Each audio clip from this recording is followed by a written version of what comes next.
Greetings and salutations, everyone!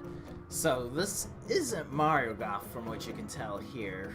I am still working hard to get to where I need to be. I think I'm on my third attempt to get through the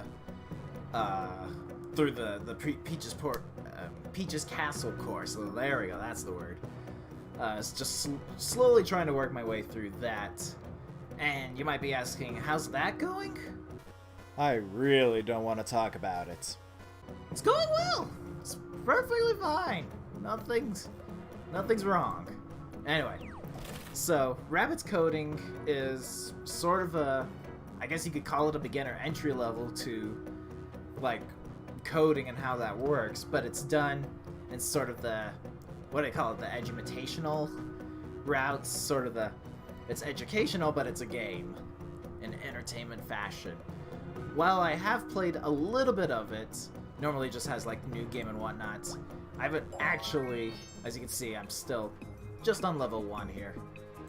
But there's a good actual set of levels and then a sandbox thing there, but you just gotta go through all the levels to unlock it. And it's actually quite simple.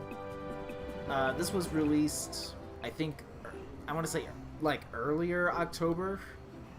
I think it's through the Uplay store that you can get on your computer and whatnot. Free to download.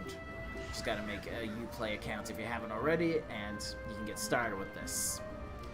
Welcome, Rabbids have landed and are doing damage to the space station. Your mission is to send them back to Earth. Some of the Rabbids have a mind control helmet. You can send them orders.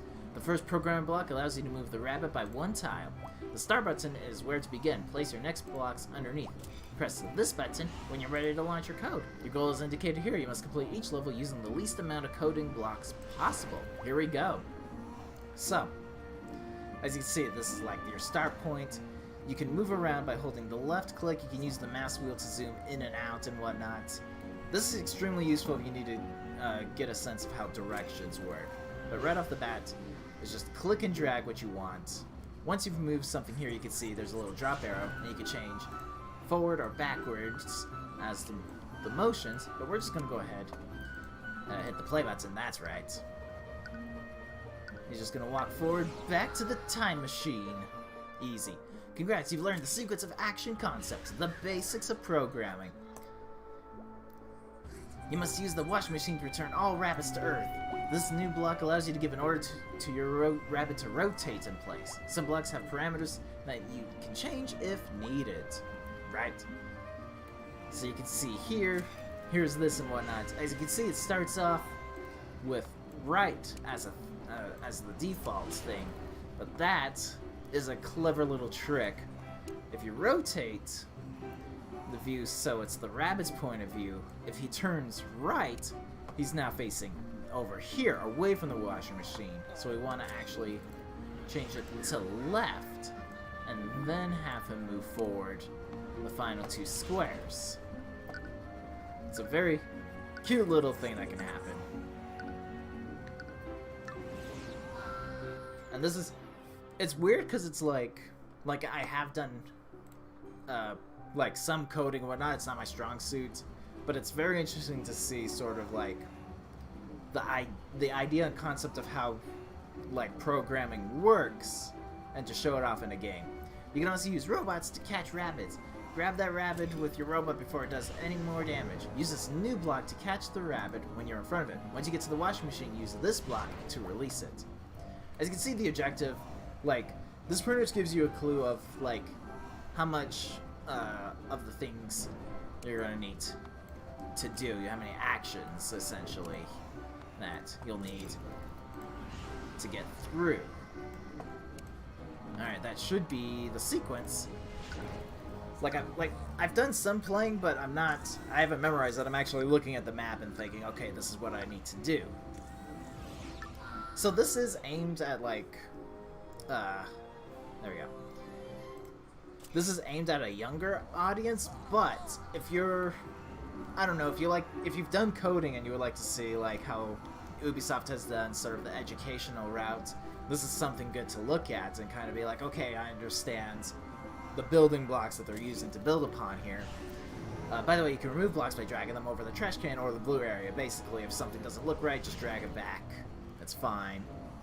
The other thing as well is, even if you're not into coding, this is actually a very good sort of movement-based puzzle game, if you will. If you've done stuff like that before. Alright, so looks like he's gonna need to turn left, catch, then we'll have him turn right twice, move forward. You can see we need 17, so we're gonna be doing a lot of this. Release, then we'll have him move backwards, then we'll have him turn, oh gosh, it's gonna be left. And turn left, move forward twice, then turn, yes, to the right. I had to think that one through. Catch, hit right again twice, then move forward twice. No, just move forward once and then release. Okay, this should work out. Even if you fail, it's not as big of a problem. It just resets the map, but gives you still your whole list. And you can see like at which step, like the robot or the rabbit is taking. So if you messed up somewhere, you can see exactly which step you messed up. And in a weird way, that's kind of how coding works. Whether you're working on like a small program, whether it's a much larger project you're working on, you kind of have an idea like when you're actually doing the coding. From my experience, at least, like what the end result is that you're trying to do. It's just a matter of how do you get to that step. Help the vacuum robot to clean the objects left behind by the rabbits. This block allows the robot to pick up objects that are underneath it.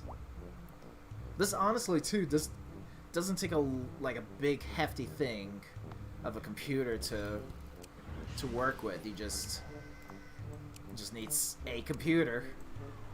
I wouldn't be surprised. Not that one. Turn to the left. Whoops, sorry, Alexa, didn't mean to wake you up. I wouldn't be surprised if at this point, they're working on a tablet version, because that's kind of the big thing, especially with the younger generation, is parents give them a tablet or a phone, and then they can be distracted by that. Because the whole setup of this pretty much has that whole mobile feel to it. You can speed up your program by clicking this button. It's very useful. I like having it on double speed at the very least. Alright, so move forward. We're gonna turn right, then move forward, then vacuum. Alright, then what we do is we turn left, then move forward twice, then vacuum, then turn left again.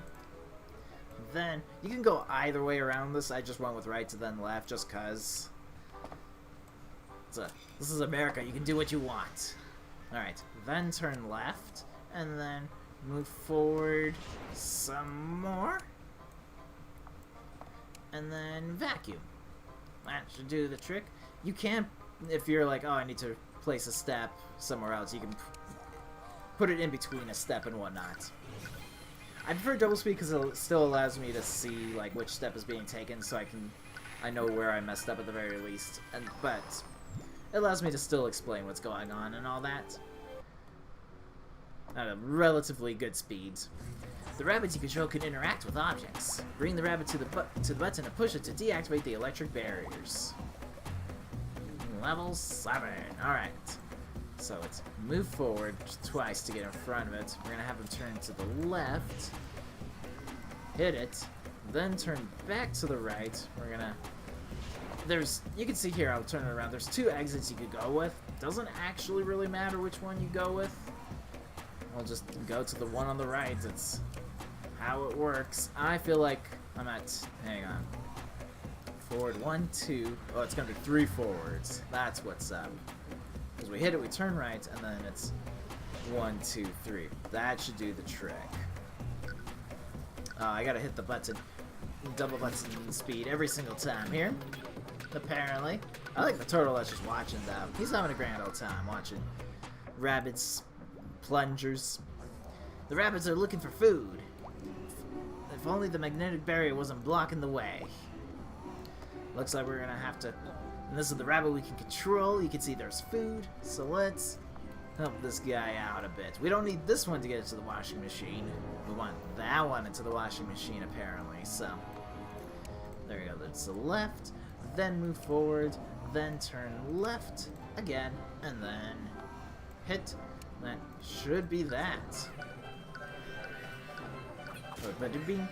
And now the rabbit will chase the food. They're simple-minded creatures. I can't blame them, though, for eating food. It's just how Mother Nature works. Easy. I'm actually making good time with this, actually. Your code has affected other elements. It's the idea that you doing something specific actually can influence other programs. It's complicated stuff, but at the same time, it's like it builds the building blocks there that you can explain that, yeah, there's sometimes you doing something is influencing like another line of code in another program. Attract rabbits to the washing machine by placing sausages along the way. We got a new action here, which is drop a sausage. Easy peasy. So we shall move forward. We'll drop a sausage right there, and then what we're gonna do is we're gonna turn to the left, move forward, then turn to the right, then move forward twice, and then drop the final sausage, and everything should be fine. There we go. Oh no, hang on. Something went wrong there. Oh, this is supposed to be the other way around. I forgot a step. Hang on here. Because it should be right. Yep. That is what we did wrong. Let me make sure all of that is correct. I can't believe I messed that up. So it's right, move forward, then turn left, then move forward. Okay, so there you go. That's how mistakes work. There we go. That's what I meant to do. Just switch the directions around. And I'm going through it, essentially rushing through it. Beware of the traps. Don't step on the bear trap. It's not the happiest thing in the world. Alright, as you can see, it gives me 16 lines of coding to work with. It's gonna be great. So move forward 3 times, hit the button, then turn to the right, then move forward another 3 times, then hit the button, then move forward to turn to the right, then move forward another 3 times. 2, 3. This is difficult to do. Hit the button, turn right, and then move forward. Okay. Should do the trick.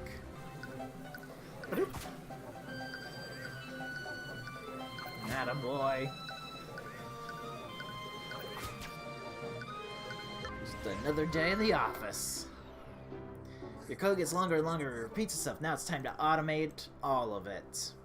This new block allows you to repeat actions automatically. Place the blocks you want to repeat inside and indicate the number of repetitions. So this does take some explaining, because it might not be so clear as to what to do with this.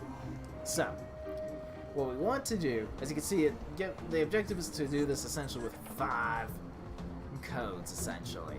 So what we're going to do is we're going to drag this over here. This is the whole repeat thing. This is what's going to tell the code exactly like what you want repeated over and over again. Place it inside there. So we want them to this spot. So we're going to have this repeat 4 times. Then what we're going to do is have them turn to the left, put up another code. It takes as far as fulfilling the objective and whatnot, it takes 1 code to put 1 slot to put in the code for the repeat, and then an additional 1 for each one you put inside of it. That is, you can actually put it at 5, 6, whatever, as long as it's like higher than that. He just has to make it. But you can see that's now, it just repeats itself the number of times till it achieves what it wants. So that's how that works. Be able to, that's the programming loop, as it were. For each level, find the pattern of actions to repeat and optimize your program. So you can see, we got this little diagonal line. So what we need to do is, again, do a repeat. But we want it to repeat so that he ends up over here. As you can see, we don't have a lot to work with. So we're going to do, it's going to be move forward, then turn to the left, then move forward, and then we need him to turn to the right so that he can repeat that. We're going to put it on 3 just to make sure we get this right, that he gets all the way there. I think you only need to do it twice, though.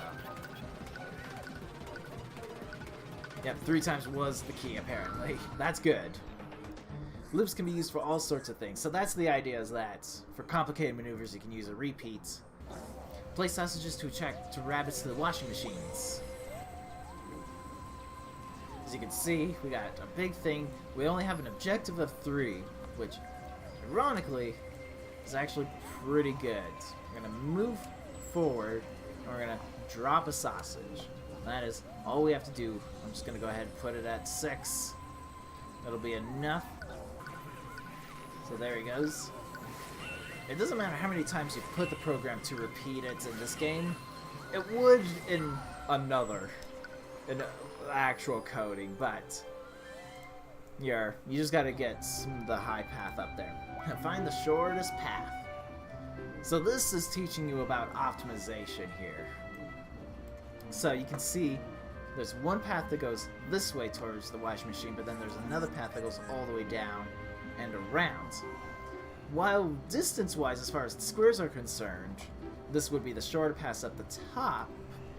The way as far as efficiency is going to go, you're going to want to take this longer path. Let me explain here. So we're going to put this forward repeating one down. That's what, 3, 6, 7. So have him move forward 7 times, right? Have him turn to the right. After that, we don't need him to turn right multiple times, just move forward multiple times. Then go back, do more forward stuff, just go with 4 on this one here.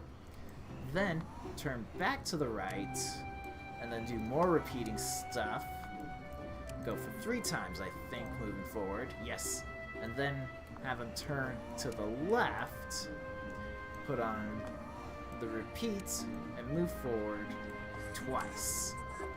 And that should be the way to do it efficiently. I don't think you can actually do it if you take the top path as far as get it within the objective. This is one of those clever little things. Just slowly teaching you what's going on about this. There we go. So you can see there's more barriers. At this point, the game starts to really hold your hand less and less and have you start thinking about how to do programming and whatnot, essentially. But I will call it quits here. I don't want to spoil the rest of this. If you are interested in figuring out this game for yourself, I might do another part if it gets asked for. If you guys want to see the remainder, essentially, of this game. It's not a whole lot. I'm either at the halfway point or I'm past the halfway point, one or the other. But I will work with it, and I haven't actually played through the whole game, so that is an option if you're interested to see the other half of this game. But hopefully, at least you know that this game exists and are interested either in sort of learning the basics of coding at a really basic level, or you just enjoy a puzzle-based type of game. But honestly, it's pretty good at any level of gaming, honestly. Unless if you're terrible at solving puzzles, this is pretty much a game that I would recommend to anybody just to either pass some time by, and I know there's a sandbox feature, so you can probably do some custom levels there to really just spice things up. But I'm going to call it quits here. I'll be working more on some Mario Golf in the meantime.